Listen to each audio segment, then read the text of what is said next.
అమ్మ సోని, మా అన్నయ్యని ఒక్కసారి చూడాలనుందే. నువ్వు అయ్యి ఒక్కసారి మామయ్యని తీసుకురాపో అమ్మ. నేను పుట్టినప్పుడు రాలేదు, నా శారీ ఫంక్షన్కి రాలేదు, కనీసం నాన్న చనిపోయినప్పుడు కూడా రానోడు ఇప్పుడు నిన్ను చూడడానికి ఎట్లా వస్తాడు అనుకుంటున్నావు అమ్మా?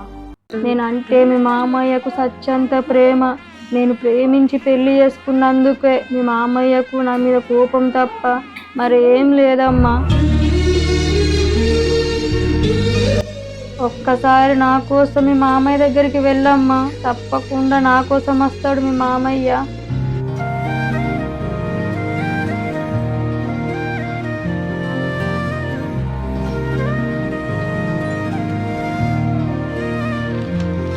ఎవరమ్మా నువ్వు? మీ చెల్లెలు జానకి కూతుర్ని మామయ్య. నాకే చెల్లె లేదు, ఉన్న ఒక్క చెల్లె చచ్చిపోయి 20 ఏళ్ళు అవుతుంది. మా అమ్మ చేసిన తప్పేంటి మామయ్య? ప్రేమించి పెళ్లి చేసుకోవడమేనా? ఇప్పుడు అదంతా నీకు చెప్పాల్సిన అవసరం నాకు లేదు. నేను పుట్టి 20 ఏళ్ళు అవుతుంది, ఒక్కసారి కూడా మీరు నన్ను చూడడానికి రాలేదు.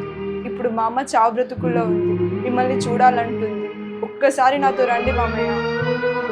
వెళ్ళి మీ అమ్మతో చెప్పు, నన్ను కాదని వేరే పెళ్లి చేసుకున్నప్పుడే అది నా దృష్టిలో ఎప్పుడో చచ్చింది. ఇప్పుడు అది బ్రతికితే నాకేంది, చస్తే నాకేంది. ఇంకెప్పుడు మీరెవరు నా గడప తొక్కద్దు.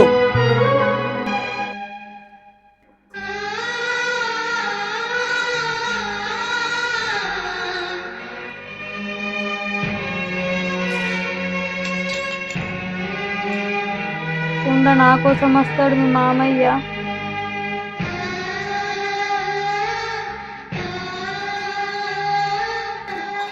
వచ్చినావా అమ్మ? నేను చెప్పలేదమ్మా మా అన్నయ్య నా కోసం వస్తాడని.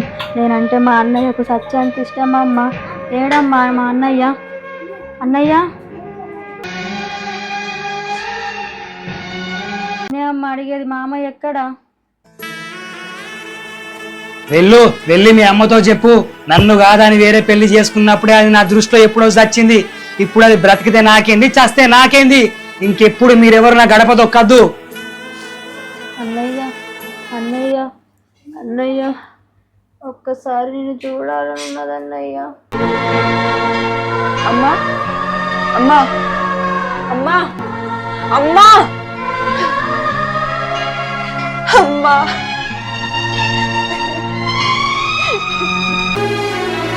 రక్త సంబంధికుల మధ్య చిన్న గొడవల కారణంగా బంధాలను దూరం చేసుకుంటున్నారు. దయచేసి అలా చేసుకోకండి. ప్రాణాలతో ఉన్నప్పుడే కలిసిపోండి. ఒక్కసారి ప్రాణం పోతే మళ్ళీ తిరిగి రాదు.